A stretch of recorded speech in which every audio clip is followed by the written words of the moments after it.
Yeah. All right, let's bump into a couple of programs. Big picture, y'all's thoughts on a couple of programs. I think there's two guys as we look at the rankings right now in terms of recruiting, one day removed from when early signing day started. Is number one Dan Lanning. Dan Lanning up at Oregon, fellas. Dan Lanning up at Oregon. He climbed the charts again. I'm looking at the ESPN rankings. Take it for what it is. He climbed the charts. It don't matter what the hell rankings you're looking at. He went from number 14. His class went from 14 to number 5, and I don't think he's done yet. I think he's still smoking cigars and making phone calls, if you know what I mean. Probably got a pretty good size. Probably got Phil Knight's checkbook out as well up there in Oregon. But just, George, let's start with you real quick, man, on just your thoughts about Dan Lanning making that climb, the momentum that they have, and anything specifically about any of those guys that jumped on board and are gonna be in Oregon next year. Yeah, Dan Lanning, for those of you who aren't that familiar with him, is a natural recruiter. Some guys are great on the board, some are great with the headset on. He's both, and some have that superpower addition of charisma, connection, follow through, dialogue, like all. Not everybody has that, especially not all coaches have that. He recruited a lot of that White Walkers defense for Georgia last year in the national championship. Those are his guys. Recruited them, stayed with them, got in some real battles over some of them. And you at Georgia, you got to fight off LSU, Bama. I mean, we call it Jurassic Park for a reason. Okay, so now he's at Oregon. Now you got your own shop. Yeah. And Clint's right. Uncle Phil is sitting behind you. And you're saying, listen, can you point that cannon in that direction for me? Like now all of a sudden you got real power. Who, like, if you can't get him to Oregon with his abilities, you're going to be stuck. He isn't. They have been. No surprise to me, Clint. And it starts right there. Yes, the portal. You're going to play ball and arm wrestle in the portal, but getting the high school grown guys who you can bring in, Hack Trevor, from the ground base level and raise him as your own, it's huge. And you're right. He's not done. There's rumors he's in like Dion on the number one player in the country. It's a defensive player. And the second signing day, they said it could even be bigger than this one. Santa Trev, real quick, man. Your thoughts on Oregon making that jump, but more specifically about Phil Knight, because I said Phil Knight just jokingly, but the natural tie of what the NIL is supposed to be, right, is endorsements for these guys. Like, how big could it be? And I heard this earlier today, and I sat back and thought, damn, we got to talk about this tonight on Field of 12.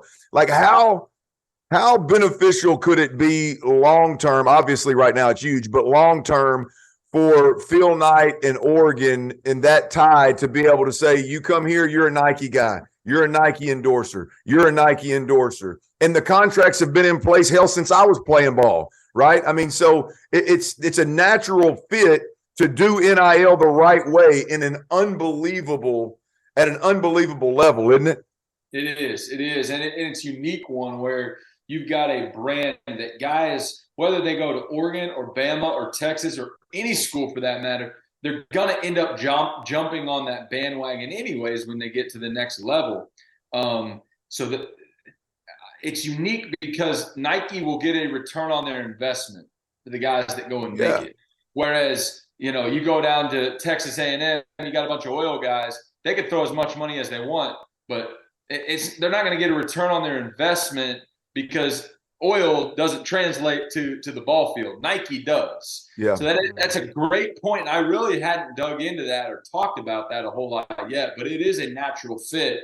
And if structured the right way, man, guys have already been going to Oregon because of the uniforms and the facilities and all of those great things. But now you go to the Pacific Northwest, a beautiful city of Eugene, and get to play in Augusten Stadium, and which I hear, I've never been, but I hear it's unbelievable atmosphere. And you throw on a little NIL deal with Nike for a lifetime, sign me up. And not to mention what you guys just said about Dan Lanning and his ability to recruit and what they are building. And I say building, what is already built and he's building on top of there at Oregon. Yeah. Hey, Hack, what about Bama, man? Let's jump to Bama. Bama's no surprise. They're got the number one recruiting class. I read today, Hack, where last year A&M's record-setting, historically great, number one recruiting class ever had 9 of the top 28 of the ESPN 300, 9 of the top 28 athletes in that class. Bama's class this year has 11 of the top 28 already, and they're still working on a couple of guys. Any surprise that Nick Saban figured out this NIL deal that he's been doing for about 20 years now? Well, here's the other thing that it's funny. That is funny, but here's the other thing. I mean, oh shit. Here's the funny thing with Bama, though. In a serious note, I think Bama's kind of like the portal for everyone else, right? Like Saban has established a culture there where you come in and you work and you earn it. I think he's one of the last ones in this NIL culture to really keep that concrete. Dabo's fallen off of that. You're seeing dudes hit the portal out of Clemson. That hasn't been a thing. And Dabo's also stood on not really taking guys from the portal and transfers and building and growing, like you were saying, Clint, your own, right? Bringing the right guys in with the right identity and stuff like that. Nick's really mastered that. And I think he was the first one to do it, to be able to accumulate talent and guys understand that they're going to bide their time and grind and learn the system and buy in. And then when they get their chance, take advantage of it. So unlike Texas A&M, he has that element of longevity of doing it and developing, and kids see that. And it's something some of these kids do say after their experience at Alabama. You know, it was great for me to have to sit and learn behind 3 guys that got drafted in the first 2 rounds of the NFL draft. So there's a valuable thing to that. And I think as long as Nick's there, that's going to stay there. On a bigger scale, it's really interesting that Nick is still investing as much as he can in this, because he could almost go to that one and done game. Because if Alabama comes knocking and they got an opening and they got some gaps to fill, which I think this team does for the first time in a few years, at some really key positions like wide receiver and a few other spots. Will he dabble in this transfer portal world now and take a chance on bringing somebody in that he didn't really groom in the system, right, to fill an immediate need?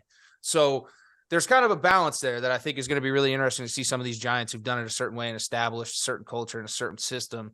Will they stick to their guns, or will they go out of it? And I think Nick Saban's still sticking to his guns, because that's what got him. That's what got him where he's at. So tip of the cap, no surprise. Well, and I expect them to rise from the ashes for whatever. If this year is a year that they did go into the ashes, right? It's hard. Yeah, the Sugar Bowl is the ashes, man. That's the ashes for Alabama.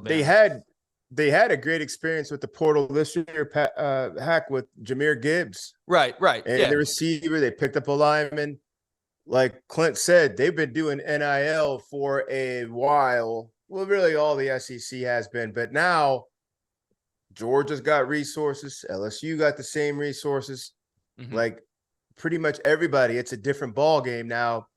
I think it's going to be interesting to find out what they do with the quarterback position. And I don't think we're done. Go ahead, Trevor. I think it's something to note too, and I know we've talked about it a little bit, but not only do they have the number one class here at early signing day, but it's incredible to me that Nick Saban got every single one of his players to play in the Sugar Bowl. Every single one of them. Yeah. With all these guys going and opting out and doing all this and all that, every single one of those guys is playing in the Sugar Bowl. And I think that speaks so much volume to me about the culture that he has there still in this crazy NIL world. It's like, hey, man, we're in it for the team. That tells me it's team first. That tells me the guys care about the guy next to them. That tells me that there's still something to be said about, guys going to battle for one another for the greater good. I mean, that's cool stuff.